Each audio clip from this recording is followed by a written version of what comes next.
Kane from Appalachian ADV, and we're out riding today. Oh, yeah. And I thought we'd just talk a little bit about the Fool's Ride coming up real quick. Yeah, that's why we're out here right now, right? Yeah. I dragged Dan out here, tried to drag him through the mud a little bit, challenge him a little bit, do some hill climbs. I know he loves the hill climbs, so I've been trying to get him to climb some hills today. So, when I feel like I lose power when I pull the clutch in. You don't want to pull it all the way in, you want to find that friction zone. So feather it more. Yeah, feather. So good practice is no gas. Yeah. Find that spot right there where it touches. Okay. That's a good place to get it when you kind of... I'll try it.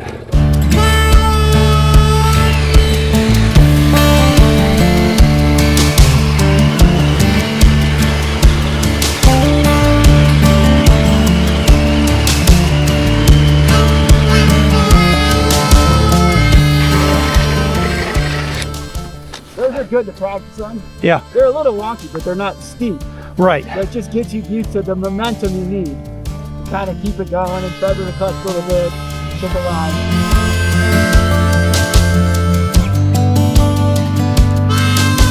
One of my favorite places out here in Fool's Ride territory is Dungeon Hollow, and that's what we're standing in right now, so I wanted to make sure we got a nice picturesque spot for us to talk. Yeah. So do you remember the first time I reached out to you? No, remind me, man. So in 2023 in October, I sent you a text on Instagram. Yeah. I don't know. I had been just searching for places to ride. I got this bike and now I need to ride and I don't know what I'm doing, And so I found you on Instagram and I gave you the weirdest text. I'm like, hey, I'm up here, going to be up here at the PABDRX. Yeah. And I saw you guys are going to be up there. Oh, yeah, I do remember that. Weird, bizarre text, and you were super cool. I would have been like, dude, this is a paid tour. And you're like, no, come catch up with us. I didn't, Yeah. but I do remember that, yeah. That's such a great place. I mean, you ended up with us last year. That's right. So, and we'll have the documentary out soon, and I'll be seeing your ugly mug a couple times. Yeah, a couple times. Yeah. That was a fantastic ride. Awesome, yeah. I had a great time. That was one of my favorite ones so far. With that weather we had, oh my gosh. Oh yeah, it made it. So you recently have a new certification for safety, is that right? Yeah, I did wilderness first aid certification through Survival Med. So it was it's quite the process. It did it all online, so it's about a 16-hour course, but I think it ended up taking me about 19 hours. Oh wow. You got to go through all these different classes. They take you through scenarios, and then there's quizzes all throughout the whole thing. So that gets you through the first part, and then the second part is actually doing the hands-on stuff. So I saw that one post I put with just pictures of me with all wrapped up with things, and I had to have my son basically lay on the ground and go through a full assessment head to toe, and it was a really great experience. I'd done that kind of stuff in the Air Force. Being in the medical side, we did field training like that all the time. So it's great to get back into it and kind of figure out my wilderness first aid kit and some of the stuff that you hope you never need, but at least have in the arsenal if you do need it. Yeah, I feel like I carry this safety bag with me, and I open it up. I don't know what any of the stuff is. There's stuff for puncture wounds and all this. And well, maybe I could use it. So I'm really looking forward to the Fool's Ride to getting a little training on that. Yeah. Josh Hudson from, he's doing Biker Down Now What? And it's going to be a great seminar, a nice little overview of all of that kind of stuff. And then he was wanting to do a practical portion too, where he gives people a chance to dig into some of that stuff that's in that first aid kit and to figure out what you're supposed to do with it. So I'm really excited for him to do that for us. Oh, that's awesome. Yeah. Yeah, I'm really excited about it too, because it's my knowledge is not there. Yeah. And I ride alone a lot, so I think it's going to be really helpful. Yeah, it's good to have that information for sure. And it'll give you, I think he's going to give some pointers on what to actually put in your first aid kit. Oh, that's because a regular first aid kit and a trauma kit, which is kind of what you need out here riding these bikes, there's a big difference on the items that are in there. So, going through and having the right stuff too is always a good thing. I think what I have is a trauma kit, but it's confusing. It's really good to get into that and look up each thing. And that Survival Med that I went through, they actually do seminars, webcast seminars. And I saw one of them coming up is actually how to pack a trauma kit. Oh, that's cool. So, there are resources out there to help you figure out what the stuff is and if you need it or not and how to use it. I think they go over that a bit too. What else is coming up with you this year? So before the Fool's Ride, actually, I'm doing my first clinic. It's a 2-day, first weekend in April. Actually, we just ran into one of the guys out down here, come up from Akron. You ever heard of Appalachian ADV? Yeah, That's me. that's you. Yeah. Oh, I'll see you April 5th and 6th. Nice. Awesome. Around the clinic.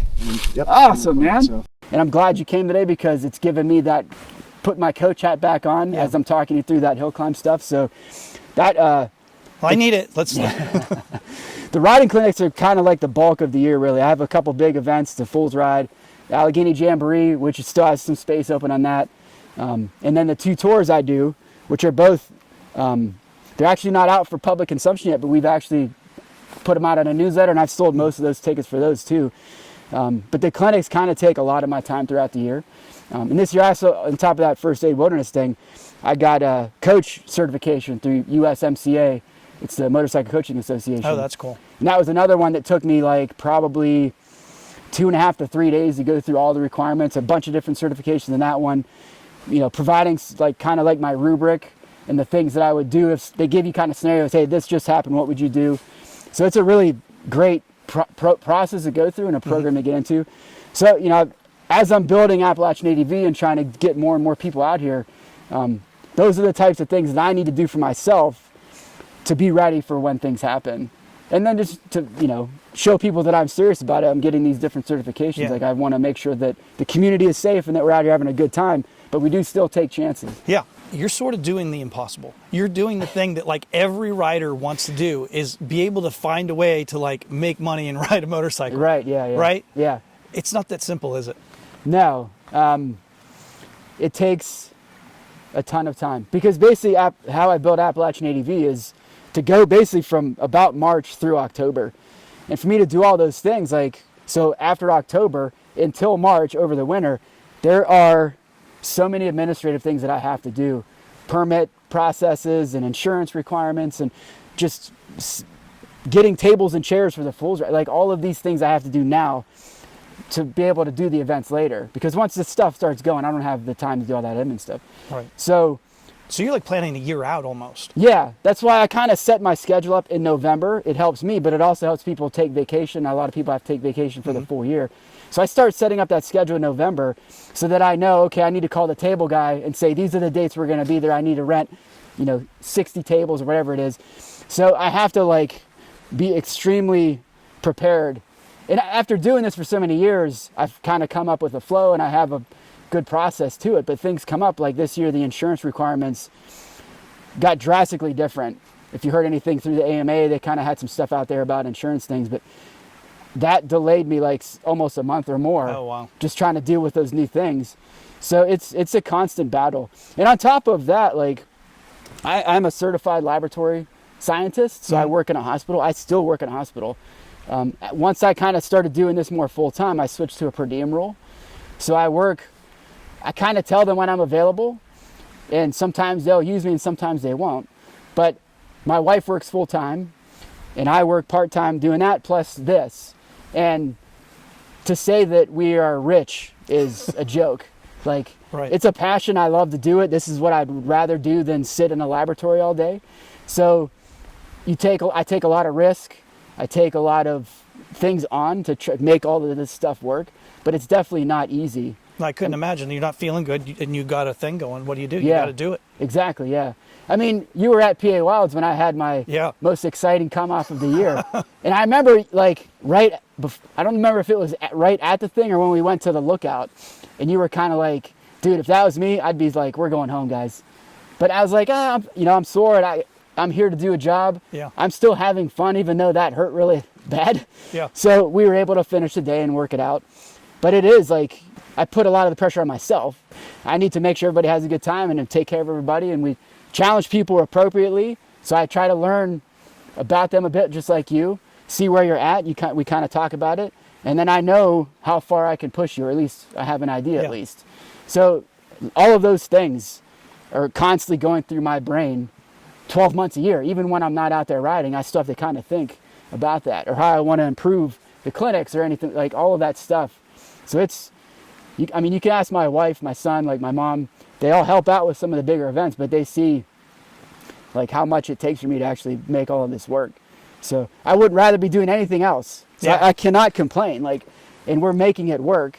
And my hope that this year is I don't have to work in the hospital as much to continue paying the bills. But I think it's nice for other people to know, just because people look, oh, I want to do that. Yeah. You know, I want to, like, this is a big deal. This is running a business. This Yeah. is a lot of work Yeah.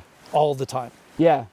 Reaching out to like everybody from the table guy to Gryphon, who helps Right. us out with things, to some of the other collaborators. Like, it's a constant communication issue. And people wonder, you know, they'll say, oh, can we set up a call? I'll always do it on Zoom. I'm a one-man shop. If I start putting my cell phone out there, then I won't have time to do anything else. So that is kind of like how I mitigate some of my time, so people can message me and I have more time to respond as opposed to having to pick up a phone call. And we can always do that if we have to, but it's just a lot. So, But I mean, it seems like anytime, like, you do respond to a lot of messages really quick. yeah, And that can wear on, a bit, yeah. It's part of the gig, you know. Yeah. I want to be as helpful as possible. So part of it is, yes, I enjoy going back and forth and talking about all these things. So it is enjoyable, but it's a lot for sure. For sure. Well, we appreciate it. Like, this has been, for me, like, I have learned so much and been able to do it in a safe environment. Yeah, Like, it just meant the world to me to be able to do this. yeah. Like, look where we're at. I know. You know, I would never found this. I might have found those gravel roads out there, but I Yeah. would have never found this, you know? Yeah, exactly. Yeah, And, I mean, it's just like you buy the bike and then where do you go? yeah, And that happens, I think, to a lot of people. And this is like the perfect way to do it. And like, and you make sure we're not doing something past where we're supposed to be, yeah. you know? And that was kind of the goal when I started doing this initially. Like, I had a business plan basically. Yeah. But it was always it can go one way or the other. Like, I'm not set in stone on a thing. That way I was more flexible and I can make things kind of happen. But once I built those clinics, because I started doing the events back in 2020, this is only my third year coming up to do the clinics. Okay. So I kind of added that in. And once I decided I definitely wanted to do that, it's just another place for me to help people. Mm-hmm. So bring them to a clinic, they kind of figure out a bit more about their bike and their skills. And then like what I do for the Allegheny tour is all of those people that came out to the clinic, I send them an email saying, hey, the Allegheny tour is coming up.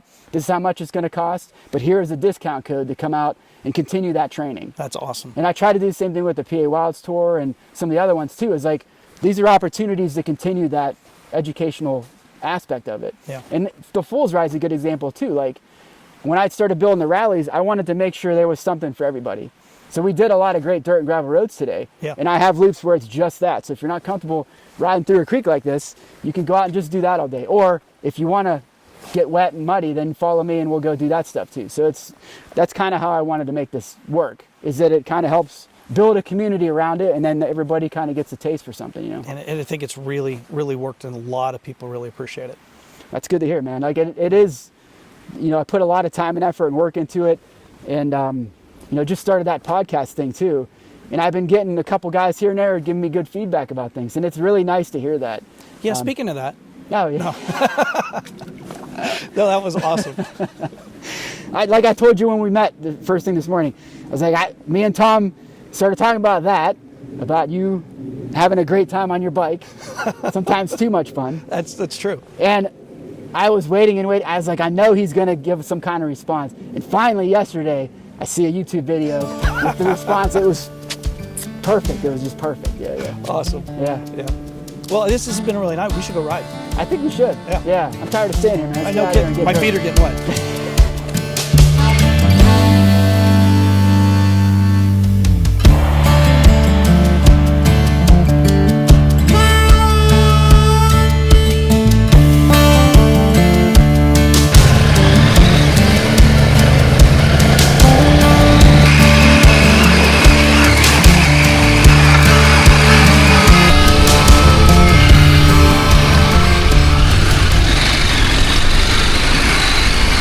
Oh, crap.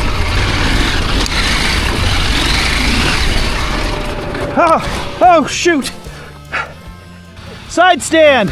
I did so good. I made it over that thing. I got to get a bypass because it ticks me off. I get so close and...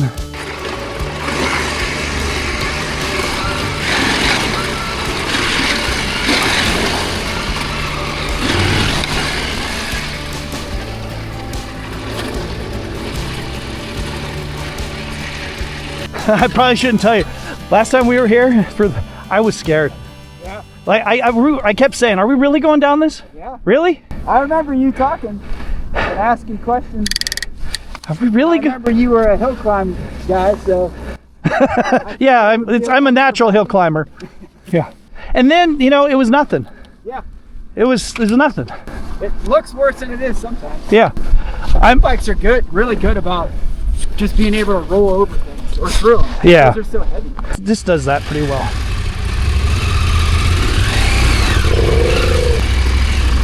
Here we go, Steelers. I keep saying that. I don't know why I'm saying it. This is one that is not bad at all, but it seems pretty intimidating, but it's not bad. If I remember, this little hole's the hard part, right? Yeah. Yeah. It's just real, it's a real short piece of it. Yeah. You get, Looks fine? yeah, the bottom gets rocky, but it's flatter. Just maintain some momentum, you're usually good. Yeah. I'm probably gonna go down where you're at and then get right into this. Really? Okay. So that you don't wash this. Tacky, I just don't want to risk sliding in. Yeah, I did that last summer and that's horrible. And I might kick it left this once I get around this bend. Yeah. There's a step kind of to the right. The bikes are tall enough it'll roll over it, but Yeah. I'm not trying to make it harder on myself right now. Yeah, I agree. We can do it. Okay.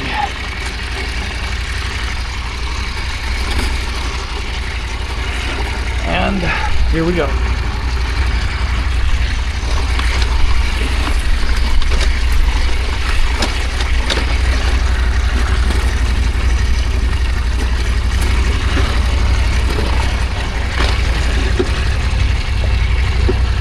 Ooh, this is gonna be bad.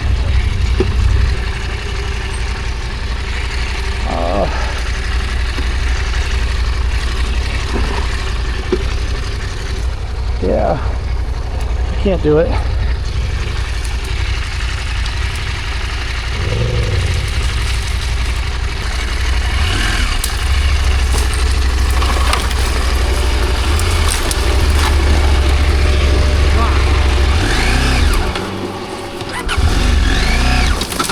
Okay, I guess we're out.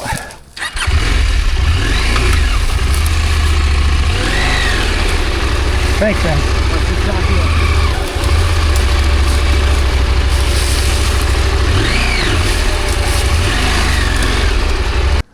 I would have basically just gotten up and moved some big rocks Right. if that wasn't an option. But I don't feel like picking up rocks, so. That worked. Hey, and we didn't end up sideways in that puddle, so